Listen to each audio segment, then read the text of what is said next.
Neste capítulo, vamos abordar a análise da resposta transitória de um motor de corrente contínua de ímã permanente. Meu nome é André Augusto Ferreira, sou professor do Departamento de Energia Elétrica da Universidade Federal de Juiz de Fora.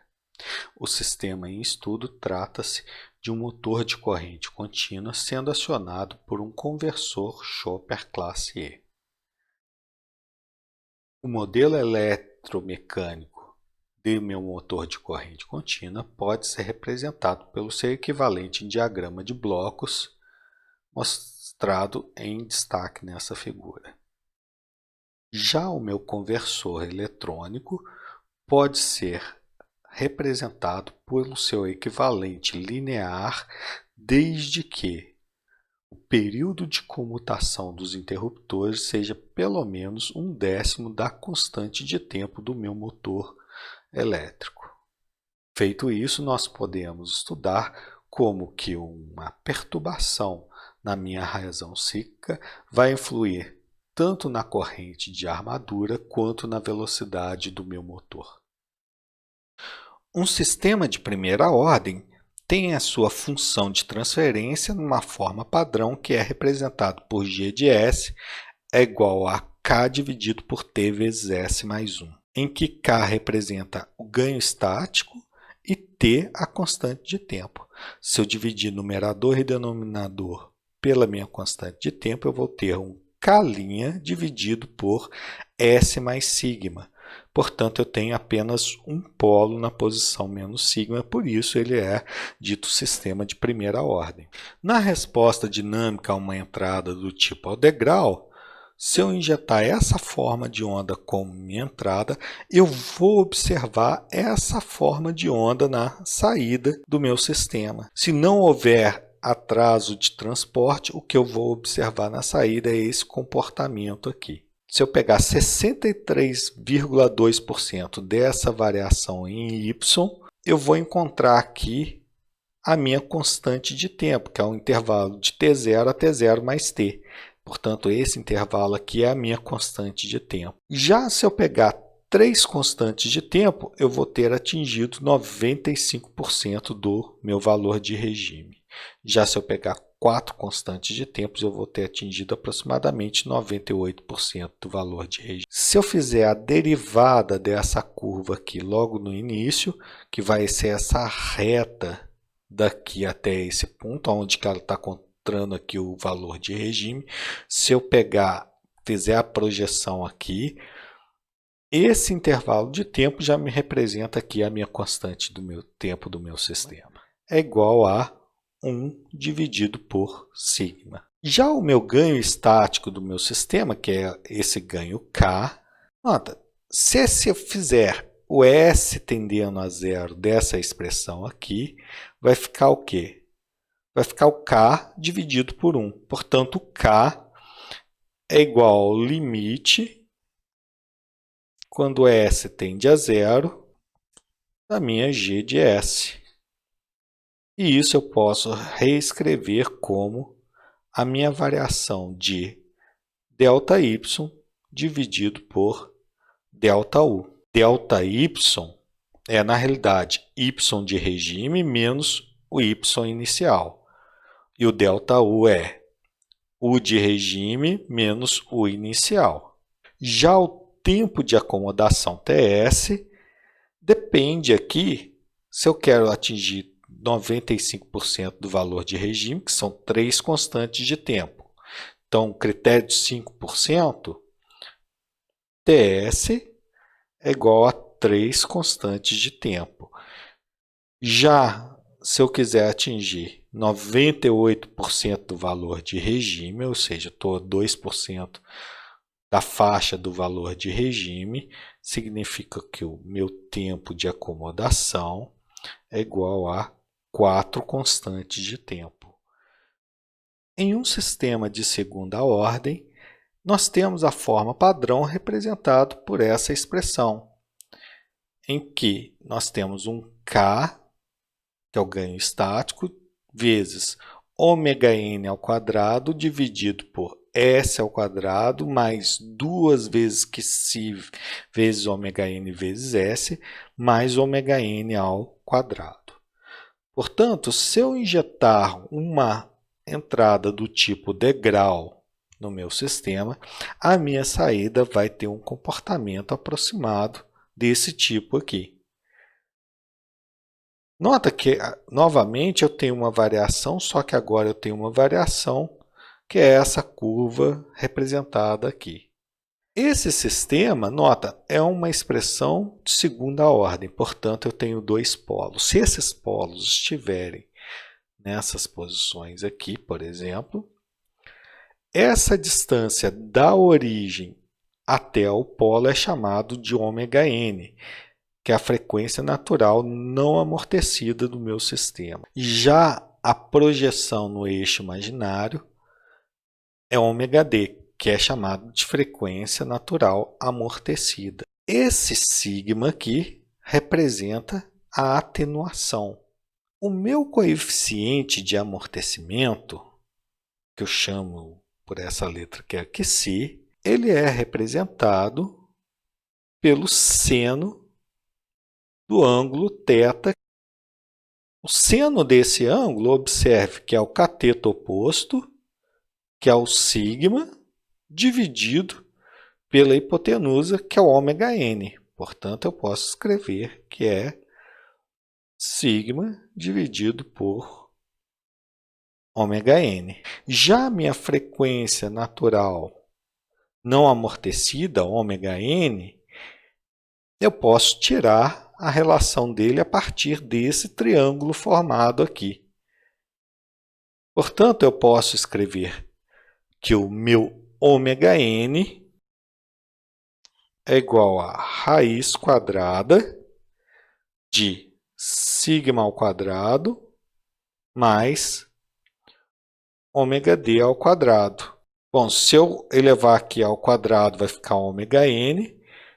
Esse sigma, na realidade, é Qc vezes ômega n. Portanto, eu posso escrever esse meu ômega d como raiz quadrada de 1 menos Qc ao quadrado vezes ômega n. Um sistema de segunda ordem que apresenta coeficiente de amortecimento menor do que 1 é classificado como subamortecido. Como Qc é menor do que 1, o seno desse ângulo aqui varia entre 0 e 90 graus. Ou seja, o meu polo aqui sempre vai ter uma parte real e uma parte imaginária associada a ele. E a minha resposta transitória sempre vai ter aqui um sobressinal para o sistema subamortecido. Já se esse par de polos estiver aqui sobre o eixo imaginário, o que nós vamos observar é que esse sistema não apresenta amortecimento, ou seja, o coeficiente de amortecimento é nulo, ou seja, a parte real aqui é nula, e o meu sistema fica com uma oscilação senoidal pura aqui. Tanto que a minha frequência natural não amortecida é igual à própria frequência natural amortecida do meu sistema. Já se esses par de polos estiver sobre o eixo real, no mesmo ponto aqui, eu vou ter o coeficiente de amortecimento igual a 1 e o meu sistema é denominado de criticamente amortecido. A minha resposta transitória não apresenta sobressinal aqui, ela tem esse formato aqui. E se esses meus polos aqui estiverem separados aqui, o que eu vou observar é um coeficiente de amortecimento maior do que 1. Esse coeficiente de amortecimento maior do que 1, quanto maior for esse coeficiente de amortecimento, mais vão estar separados esses polos aqui. E mais essa resposta transitória aqui vai se aproximar da resposta transitória de um sistema de primeira ordem.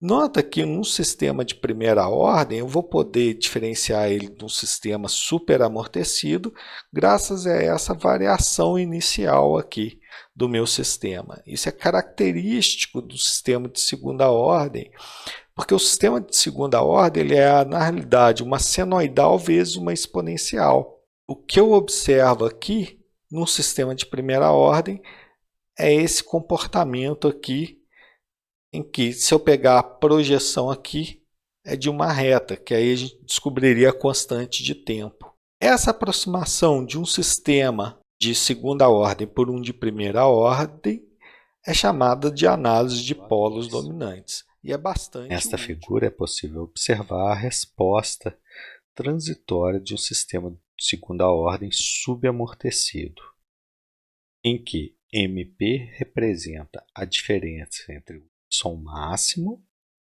e o y de regime permanente. TR representa a diferença entre o intervalo de tempo em que eu atinjo pela primeira vez o y de regime permanente menos o y em que inicia a variação do valor inicial da minha resposta transitória. O tempo de pico corresponde ao intervalo em que eu tenho o y máximo desde que começou a variação da minha saída em y.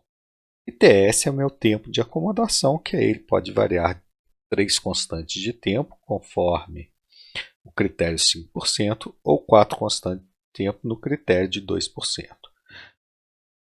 Meu ganho estático K, ele permanece com a mesma definição que a gente tinha lá no sistema de primeira ordem, que K é igual à variação da minha saída dividido pela variação da minha entrada, ou seja, corresponde ao y de regime permanente menos o meu y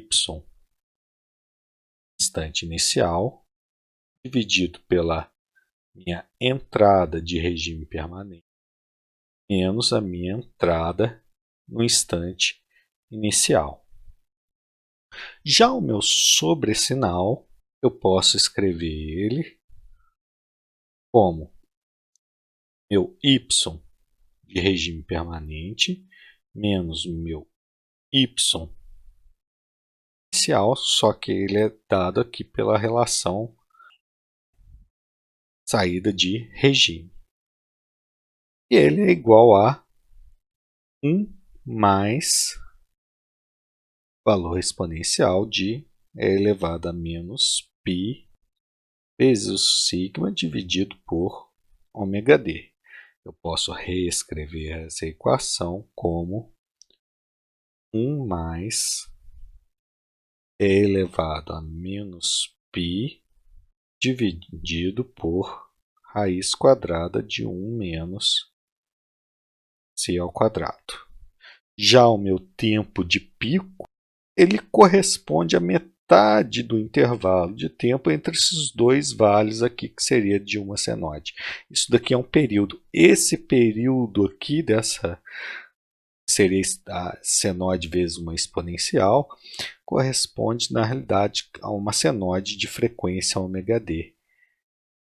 Portanto, esse tempo de pico eu posso escrever ele como π dividido por ômega d. Já o meu tempo de subida, que é o meu TR, ele vai ser igual a menos beta dividido por ômega d, sendo que beta pode ser encontrada a partir do arco da tangente de ômega d dividido por sigma. Já a minha constante de tempo, ela continua sendo 1 sobre sigma. Mas para um sistema de segunda ordem, ela vale 1 sobre si vezes ômega n. Tempo de acomodação, que é o TS, No critério de 5%, vale 3 constantes de tempo. Já no critério de 2%, ela vale 4 constantes de tempo. Neste gráfico, nós temos aqui o plano complexo com seu eixo real e o eixo imaginário, bem como, associada à posição dos polos, nós temos a resposta transitória. Se o meu polo estiver bem aqui na origem, eu vou observar que a minha resposta transitória vai ser uma constante, que caracteriza apenas um ganho no meu sistema. Já se a minha resposta estiver aqui no semiplano esquerdo, eu vou observar que a minha resposta transitória é do sistema de primeira ordem, já que eu tenho só um polo aqui. E, como a constante de tempo é o inverso da posição desse polo, quanto mais afastado da origem esse meu polo estiver, mais rápida vai ser a sua resposta transitória, o que eu posso confirmar observando a minha constante de tempo aqui da minha resposta transitória.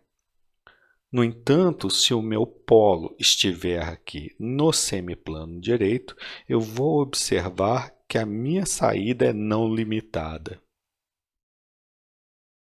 Já se eu tiver polos complexos, eles sempre aparecem aos pares, com uma simetria em relação ao eixo real. Se eles estiverem sobre o eixo imaginário, meu par de polos, eu vou observar uma resposta oscilatória. Bom, e essa resposta vai aumentar a frequência de oscilação quanto mais distante eu estiver da origem, uma vez que eu estou aumentando o ômega-d, e como o ômega-d aqui no eixo imaginário é igual ao ômega-n. Portanto, o que eu vou observar é essa resposta transitória com maior frequência. Já se eu tiver um coeficiente de amortecimento menor do que 1, a resposta vai ser de um sistema subamortecido, já que meus polos complexos estão nessas posições aqui. A minha saída é uma saída limitada e eu posso verificar um sobressinal. No entanto, se meu par de polos estiver sobre o eixo real, mais particularmente, meu sistema for criticamente amortecido, a minha resposta vai ser desse tipo. Se os polos estiverem sobre o eixo real mais distantes, eu ainda vou poder aproximar esse tipo de resposta da resposta de um sistema de primeira ordem, de acordo com a teoria dos polos dominantes.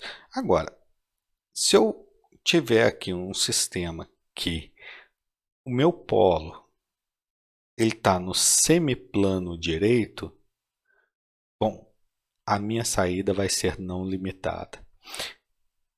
Portanto, eu posso utilizar essa informação, que é, para uma entrada limitada, a minha saída ser limitada, ela está definindo essa região do semiplano esquerdo aberto como uma região estável.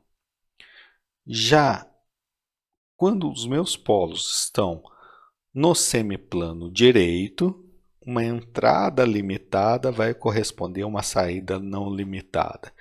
Basta que um polo no meu sistema esteja no semiplano direito, isso vai levar o meu sistema a ser instável. Já se o meu par de polos estiver sobre o eixo imaginário, a minha saída vai ser uma saída oscilatória, o que caracteriza um sistema marginalmente estável. Para fazer a simulação computacional da resposta dinâmica de um sistema de primeira ordem, será utilizado o software gratuito Scilab. Este software possui uma ferramenta visual de simulação de sistemas dinâmicos denominada XCOS, que pode ser acessada clicando sobre esse ícone ou, na área de trabalho, eu vou digitar o comando XCOS e clicar no Enter. Como é possível observar, aqui é aberto meu editor e aqui ao lado o navegador de paletas. Se essa janela não for aberta, eu posso clicar aqui no botão Ver, navegador de paleta, que vai abrir aqui. Para fazer uma primeira aplicação que é a simulação do meu sistema de primeira ordem, eu vou vir aqui no item fontes, selecionar o bloco Step Function, que é a minha resposta ao degrau. Em seguida, eu vou vir em sistemas de tempo contínuo, selecionar o bloco CLR, que na realidade é o bloco da minha função de transferência. Em seguida, eu vou vir em tratamento de eventos e vou selecionar o meu clock C. Também vou já selecionar aqui em roteamento de sinal o bloco mux. Em seguida, agora eu vou em receptores e vou selecionar o bloco CScope, que é o que vai me permitir visualizar a minha resposta no sistema. Bom, agora eu posso fazer ligação entre os blocos. Então é simplesmente mover esses pontos aqui para ter as linhas aqui interconectando os componentes.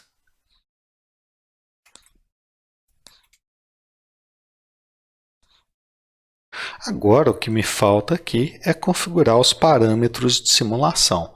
Para fazer essa configuração, eu vou vir aqui em simulação, definir contexto. Nessa parte de definir contexto, eu vou colocar o k igual a 1, ponto e vírgula, e esse k aqui eu posso declarar até o que ele é, que é, na realidade, o meu ganho estático. E também posso definir t igual a 0.1, que é a minha constante de tempo. Bom, já que a minha constante de tempo é de 0.1 segundos, a minha simulação eu vou configurar ela para o intervalo de tempo de 1 segundo. O tempo total dela. Já aqui no meu degrau aqui, esse tempo de passo é o tempo que ele vai fazer a variação do valor inicial nulo para o valor final, que é unitário. Eu vou colocar igual a 0.1.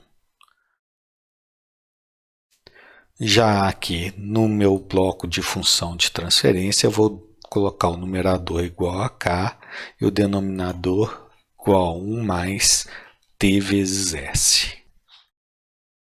Já no meu bloco CScope, eu vou definir aqui o valor mínimo. Aí eu tenho que lembrar, olha, eu estou fazendo a simulação de uma resposta ao degrau, que tem um valor inicial 0, depois ela vai para 1. Então a minha saída, o valor mínimo dela é 0, o valor máximo vai ser 1, mas eu vou colocar até 1.2 aqui, para visualizar melhor ali na janela. E o período aqui, eu vou colocar o período que é o tempo total, que é o de 1 segundo. Já aqui, nesse bloco aqui do clock, eu vou configurar aqui o período aqui de atualização para 1 expoente menos 5 e o tempo de inicialização vou definir como 0 aqui. Agora eu posso vir aqui nesse botão aqui, iniciar, que ele vai fazer a simulação.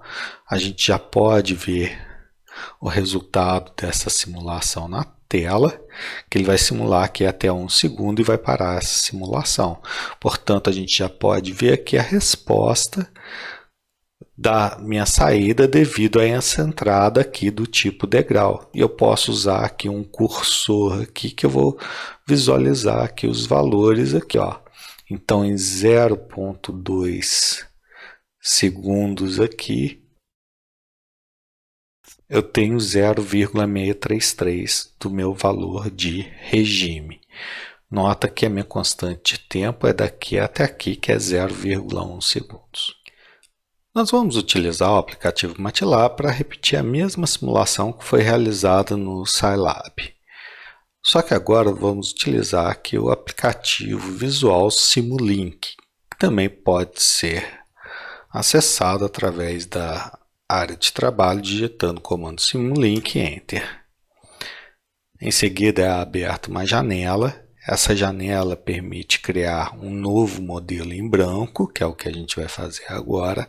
Quando eu crio esse novo modelo em branco, eu vou vir aqui na paleta aqui e vou selecionar a biblioteca de componentes. Nessa biblioteca de componentes, eu vou vir aqui na opção Simulink, em fontes. Vou selecionar aqui a minha entrada do tipo degrau. Portanto, aqui agora já tem a minha entrada do tipo degrau aqui no meu editor visual. Depois vou aqui na seção de contínuo, selecionar função de transferência. Depois eu vou vir em roteamento de sinais, selecionar o meu bloco multiplexador e em Sinks eu vou selecionar aqui o bloco Scope. Pronto. É a mesma simulação do sistema de primeira ordem que a gente fez previamente. Eu fiz aqui as conexões. Para definir agora os parâmetros aqui dessa simulação, eu vou utilizar aqui a minha área de trabalho, que eu vou definir o ganho K igual a 1. Vou colocar o sinal de porcentagem, que é o meu ganho estático. Isso aqui é o meu comentário. O T igual a 0,1, que é a minha constante de tempo. Pronto. K e T já foram definidos para o meu sistema. Agora eu preciso definir aqui no meu degrau. Eu tenho um valor inicial igual a 0, valor final igual a 1. Eu preciso definir o instante que acontece esse degrau. Eu vou colocar 0,1 segundos, da mesma maneira que eu tinha lá previamente. Aqui eu posso ver que os coeficientes do numerador eles são dados em um vetor. Portanto, o item aqui é igual a K. E aqui é T vezes S mais 1. Então, ok. Eu posso ampliar essa janela aqui. Eu consigo ver aqui agora o K igual a T vezes S mais 1. Também preciso configurar o tempo total de simulação, que é de 1 segundo. E agora eu já posso mandar executar a simulação aqui do meu sistema. Ele já fez agora a simulação, eu posso dar um duplo clique aqui sobre a janela do Scope. Opa, então eu posso ver que o degrau aqui ele inicia no instante 0,1 segundos, ele varia de 0 para 1, e a minha saída que está em azul aqui em 0,2 segundos, que dá a constante de tempo de 0,1, vai valer aqui 0,632 o valor. O objetivo da análise desses dois gráficos aqui é obter a função de transferência, em que eu tenho a entrada e a minha saída aqui. Eu vou caracterizar esse sistema. Note que no instante 11 segundos a minha entrada sofre uma variação em degrau de 1 para amplitude de 3, enquanto que a minha saída começa a variar no instante 11 segundos da amplitude 5 para o valor de regime permanente de 15. Portanto, eu posso utilizar a área de trabalho aqui do Scilab para me auxiliar a fazer essas contas. A minha variação em U é de valor final 3 e valor inicial 1. Já a minha variação em Y, ela tem valor final 15 menos o valor inicial de 5. Portanto, o meu ganho estático, K, vai ser igual a variação em Y dividido pela minha variação em U, o que vai me dar um valor de K igual a 5. Agora eu posso pegar aqui, dessa forma de onda ilustrada aqui, e obter o tempo em que ocorre o pico. Portanto, eu vou aqui nesse ícone, pressiono ele, vou encontrar aqui quando ocorre o valor máximo, que é no instante 12,814. Mas notem que a minha variação integral começou em quê? No 11 segundos. Portanto, o meu tempo de pico, 12,814 menos 11. Então, meu tempo de pico vale 1,814 segundos. Eu preciso, para encontrar os demais parâmetros, associar que agora, quando ele entra numa faixa de mais ou menos 2% do valor de regime, isso eu vou encontrar traçando as duas faixas aqui, quando ele não viola mais essas duas faixas. Portanto, é 0,98 e 1,02. Como eu tenho esse valor de offset, eu posso fazer o seguinte artifício matemático. Vou chamar de y limite 1 é igual a 5 mais 1,02 vezes dy. Já o y limite 2 é igual a 5 mais 0,98 vezes dy. Portanto, ele vai poder variar aqui. Eu tenho que encontrar quando ele entra dentro dessa faixa e não volta a variar mais essa faixa. Nesse gráfico foi redesenhada a minha resposta de saída, tão somente ela agora contando o limite inferior e o limite superior. Conforme a gente pode observar, a minha variação começa a partir daqui do 11 segundos. E ela entra aqui em valor de mais ou menos 2% a partir aproximadamente desse instante aqui. Portanto, eu vou pegar aqui o cursor aqui e vou verificar quando ela atinge esse limiar inferior, que é de 14,8, que aí ela não volta mais a alcançar esse valor ali. Então, eu vou ver aqui que é aproximadamente 15 segundos. 15 segundos menos 11 segundos dá 4 segundos. O critério de 2% quer dizer que eu tenho 4 constantes de tempo. 4 constantes de tempo vai dar o quê? Vai dar igual a 15 menos 11 dividido por 4. Portanto, a minha constante de tempo para esse sistema é igual a 1. Isso me permite agora calcular, inclusive, quanto que é o ômega d, já que eu tenho o tempo de pico, eu já calculei ele aqui. O meu ômega d é igual a π, nota que eu já defini aqui quanto que vale o valor de π, dividido pelo tempo de pico. E isso vai me dar esse valor aqui de ômega d. Bom, o valor de ômega n vai ser igual a raiz quadrada, SQRT, do meu ômega d ao quadrado, mais 1 sobre t, que é o meu coeficiente de amortecimento, elevado ao quadrado. Com isso, eu encontro um ômega n de aproximadamente igual a 2.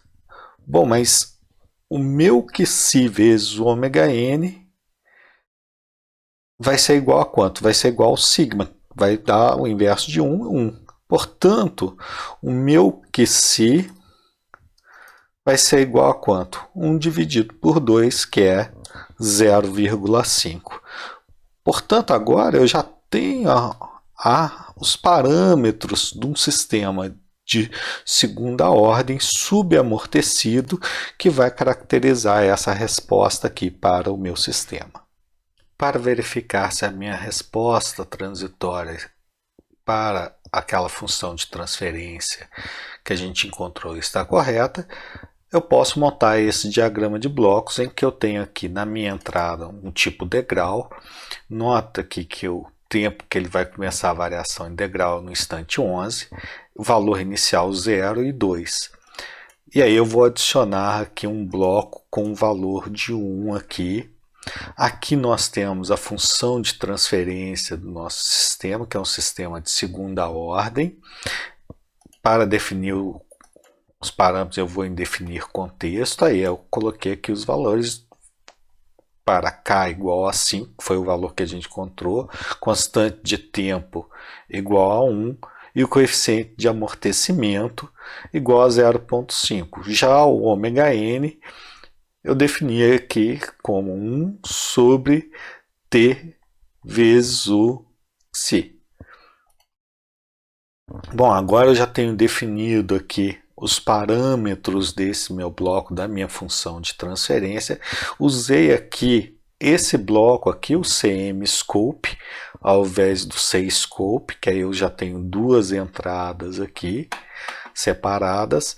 Já aqui na minha simulação, eu defini aqui um período de 1 expoente menos 4 e o tempo de inicialização igual a 10, que até 10 segundos eu não quero ver o resultado no meu osciloscópio ali. A minha saída, agora eu tenho duas saídas aqui. Então, eu estou usando, como estou usando duas saídas, eu coloquei aqui 1 e 1. Para a cor ser azul aqui eu coloquei os parâmetros iniciais aqui como 9 e 9. Os valores mínimos aqui do vetor como 0 e 0. Os valores de saída máximo como 3 e 20 e o período de 10 aqui para me mostrar até 10 aqui. Já em simulação eu utilizei aqui um tempo total de 20 segundos para fazer a simulação, e aí na hora que eu clicar na simulação eu vou ver exatamente aquela resposta que era esperada para o meu sistema subamortecido que a gente havia definido previamente. O objetivo desta simulação é criar um bloco de modulação por largura de pulso. Para tal, a gente vai vir aqui em Fontes, vai selecionar os elementos ClockC, também uma constante, eu vou precisar desse bloco, vou precisar também uma fonte do tipo dente de serra aqui. E também desse bloco aqui, essa outra fonte de clock aqui para a gente.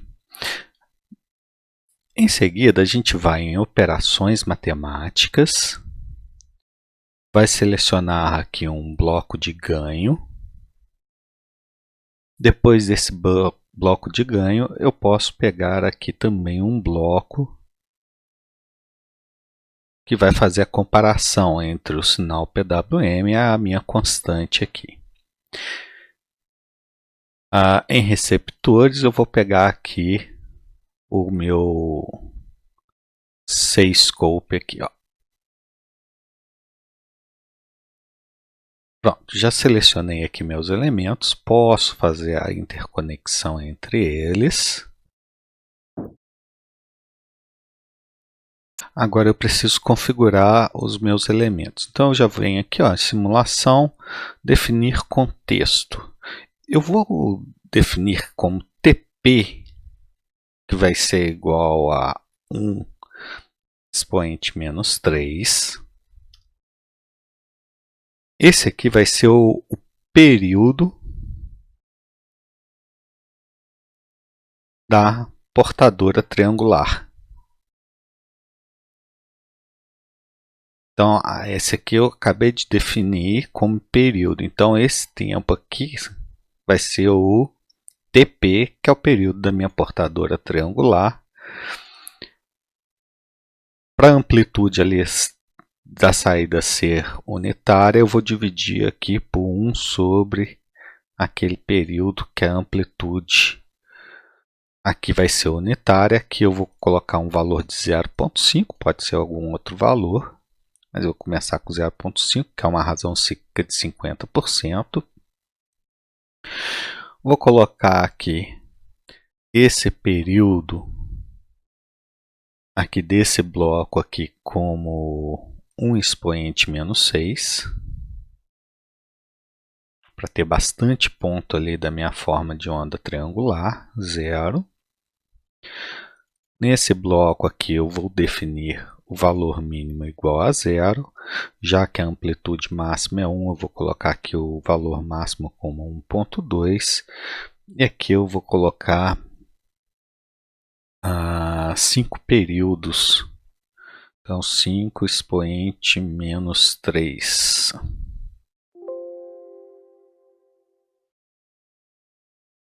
Além disso, eu tenho que configurar o tempo de simulação. Então, eu venho aqui configurar tempo de simulação. Eu vou colocar um tempo de 1 expoente menos 2 aqui, para esse tempo de simulação. Agora, eu já posso fazer a minha simulação desse meu sistema aqui. Eu vou ver o resultado. Opa, saiu aqui a minha forma de onda de PWM. Se eu ajustar aqui esse valor de razão cíclica, por exemplo, para 0,1 aqui, então eu vou ver que vai alterar aqui na minha simulação a minha razão cíclica. Eu posso transformar isso daqui tudo em um bloco, é chamado de superbloco, então eu vou clicar aqui com o botão direito e selecionar para superbloco. Já criei um superbloco aqui, nota que a simulação continua a mesma. Eu posso alterar essa imagem aqui do superbloco, eu vim aqui em formatar, editar. Nessa última aba aqui, eu vou selecionar uma imagem, que aí eu vou pegar aqui na minha biblioteca. Já foi uma imagem que eu criei lá no Paintbrush. Ok, pronto, está pronto aqui agora. Vou colocar uma razão cíclica de 0,8, que é o valor que eu quero aqui. Posso ajustar inclusive o tamanho dessa célula e pronto. Eu consigo agora trabalhar com um bloco de modulação de largura de pulso que eu mesmo criei para o meu sistema. O objetivo desta simulação é comparar o que acontece com a saída do meu sistema quando eu tenho aqui uma entrada do tipo PWM. Para tal, a gente está considerando aqui que o modelo do meu motor de corrente contínua está sendo aproximado por um sistema de primeira ordem.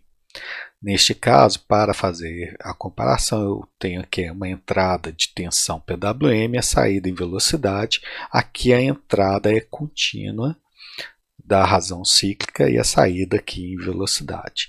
No instante 4,5 segundos, então eu tenho que observar atentamente o que acontece aqui em 4,5 segundos, vai acontecer uma variação da razão cíclica. Isso vai alterar a largura do pulso. Portanto, observando essa simulação, aconteceu aqui a variação da largura de pulso aqui, e eu posso observar a resposta nesse gráfico aqui da velocidade.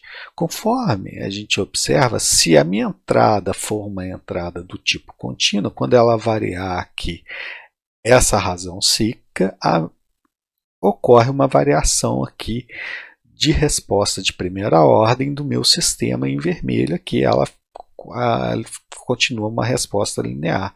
Já se a minha entrada for essa forma de onda azul, o que eu vou observar é essa forma de onda serrilhada aqui para a minha velocidade. Para efeitos de controle, o que me interessa é exatamente esse comportamento médio para fazer o projeto dos meus controladores, do meu sistema e analisar o comportamento dinâmico quando eu aplico o degrau ao meu motor de corrente contínua. Para fazer essa simulação aqui, a gente definir contexto TP, que é o período da minha portadora triangular, de 5 expoente menos 2 segundos. O ganho K desse meu bloco de função de transferência igual a 12 e T, que é a minha constante de tempo do motor, de 0,5 segundos. Aqui no bloco integral eu defini que o instante inicial que vai acontecer a variação integral é 4,5 segundos, o valor inicial da razão cíclica é 0,45, o valor final é esse aqui de 0,65, que é equivalente aqui a essa largura de pulso aqui. Para a visualização desses dados, eu ainda defini o seguinte, bom, eu defini aqui como 5 e 9 as cores, que aí são as cores vermelha e azul, o gráfico. Também defini aqui o y mínimo menos 0,2 a 1,2, que sejam esses dois, e o período aqui de 1 segundo, que é o período dessa minha janela aqui.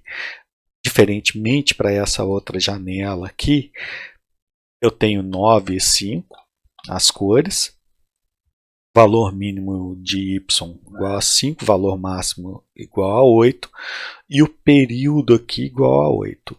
Já esse período aqui eu coloquei como 1 expoente menos 4, para ter bastante ponto aqui nessa forma de onda PWM, e o tempo de inicialização igual a 4 segundos. Já na simulação eu considerei um tempo total de 8 segundos aqui.